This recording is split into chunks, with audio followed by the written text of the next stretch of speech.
मैं आखिरी में सिर्फ यही कहना चाहती हूँ, ये विकसित देश है, ये प्रगतिशील देश है और ये युवाओं का देश है और युवाओं की यही आवाज है कि रावण नहीं हम पलने देंगे साधुओं के वेश में, रावण नहीं हम पलने देंगे साधुओं के वेश में, अफजल नहीं पनपने देंगे अब्दुल कलाम के देश में, हिंदू हो या मुसलमान अब शीश नहीं कटने देंगे, कसम तिरंगे झंडे की अब ये देश नहीं बंटने देंगे। जय भीम, जय भारत, बहुत बहुत धन्यवाद। क्योंकि जिस समय यहाँ अंग्रेजी की बात हुई उस समय उर्दू के बारे में बहुत बड़ी बड़ी बातें की गई। उर्दू में जो लोग बोलते हैं उनको कुछ शब्दों से नवाजा गया। हमारे देश में उर्दू को बड़े ही लगाव से देखा जाता है। हिंदी अगर हमारी मातृभाषा है तो आज का ये जो देश है वो अंग्रेजी से भी नहीं घबराता है, अंग्रेजी को सीखने की पूरी इच्छा रखता है। पंडित ब्रिज नारायण जी, पंडित रतननाथ सरहार जी, मुंशी प्रेमचंद जी, पंडित आनंद मोहन जी, यहाँ तक कि उपराष्ट्रपति रहे हुए कृष्णकांत जी, इन सभी लोगों का उर्दू से बहुत लगाव था। तो क्या इनके लिए भी उन्हीं शब्दों से नवाजा जाएगा? मैं आखिरी में सिर्फ यही कहना चाहती हूँ कि आपने 2025-26 के बजट की चर्चा पे मुझे बोलने का अवसर दिया। आज इस भरे सदन में मैं सर्वप्रथम संविधान के रचयिता बाबा भीमराव अंबेडकर जी को नमन करती हूँ, जिन्होंने आर्टिकल 25 में हमें ये अधिकार दिया, स्वतंत्र धर्म का सम्मान अधिकार और हर आस्था का सत्कार। और इसी के नाते आज पूरे देश में और प्रदेश में हमारे बीच में कुंभ का महापर्व जो रहा उसमें पूरे देश से लोग आए। मैं सभी लोगों का जो आए उनका स्वागत करती हूँ।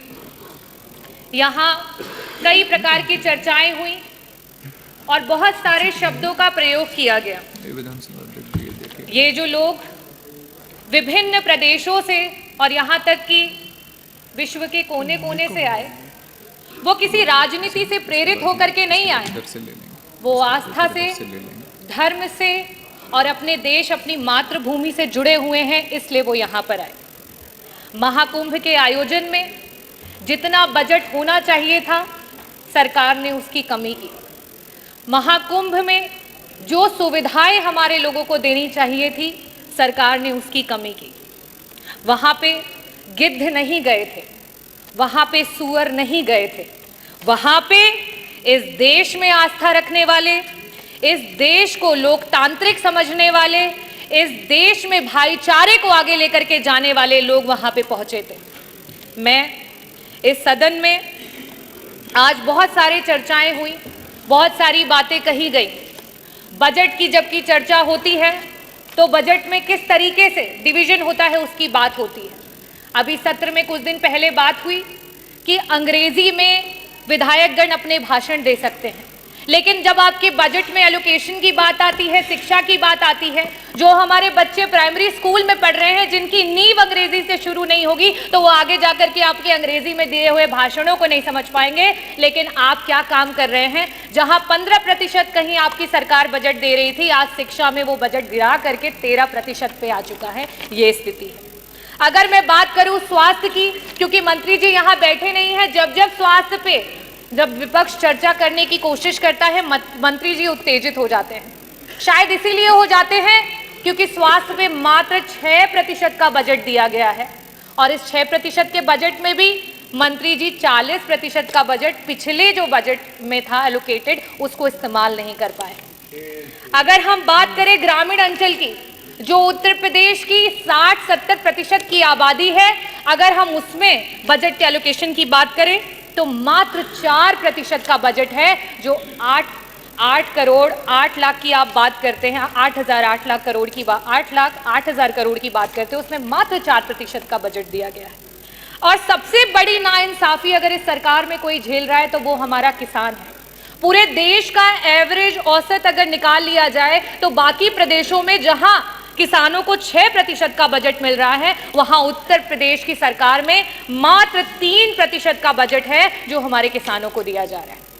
और सबसे आखिरी में और सबसे जरूरी बात, अभी हमारी माननीय सदस्य बार बार पीडीए की बात कर रही थी, तो सदस्य आप भी और यहाँ सम्मानित सदस्यगण, मैं आपको सभी को बताना चाहूंगी कि जहां पूरे देश में 3% का बजट विभिन्न प्रदेशों में, चाहे वो आपका दलित समाज हो, वनवासी समाज हो और अल्पसंख्यक समाज हो, उसको दिया जाता है, वहीं उत्तर प्रदेश में मात्र 1% का बजट दिया जाता है। और उस 1% के बजट में भी आपका 30% का बजट ऐसा धरा का धरा ही रह जाता है, विभाग उसको इस्तेमाल ही नहीं कर पाता है। हम इतने बड़े बड़े बजट की बात कर रहे हैं, मैं आंकड़े रखना चाहूंगी। शिक्षा विभाग में वर्तमान में 14% का बजट जो है वो शेष रह गया, इस्तेमाल नहीं कर पाए। स्वास्थ्य में 40% का बजट ऐसे ही रह गया, उसे इस्तेमाल नहीं कर पाए। आवास में 46% का बजट रह गया, जिसे इस्तेमाल नहीं कर पाए। SC ST माइनॉरिटी में 30% का बजट है, जिसे इस्तेमाल नहीं कर पाए। अगर हम सिंचाई एवं बाढ़ नियंत्रण की बात करें, 35% का बजट है, जिसे इस्तेमाल नहीं कर पाए। अगर हम ट्रांसपोर्ट और PWD की बात करें, 6% का बजट है, जो पुराना बजट है, जिसे आप इस्तेमाल नहीं कर पाए। समाज कल्याण के मंत्री जी यहाँ बैठे हैं, 23% का बजट आज ऐसे ही पड़ा हुआ है, उसे इस्तेमाल नहीं कर पाए। कृषि विभाग वैसे ही 4% किसानों को दिया जा रहा है बजट में से, उसमें से भी 10% बजट ऐसे ही धरा का धरा रह गया, उसे इस्तेमाल नहीं कर पाए। तो मैं बजटों पे बहुत बातें नहीं करूंगी, क्योंकि जो पुराना है उसे ही नहीं इस्तेमाल कर पाए, तो बड़े बड़े बजटों का क्या हवाई लूटी जाए। मैं बात करना चाहूंगी अपने देश की एकता की, क्योंकि जिस समय यहां अंग्रेजी की बात हुई, उस समय उर्दू के बारे में बहुत बड़ी बड़ी बातें की गई। उर्दू में जो लोग बोलते हैं उनको कुछ शब्दों से नवाजा गया। हमारे देश में उर्दू को बड़े ही लगाव से देखा जाता है। हिंदी अगर हमारी मातृभाषा है, तो आज का ये जो देश है वो अंग्रेजी से भी नहीं घबराता है, अंग्रेजी को सीखने की पूरी इच्छा रखता है।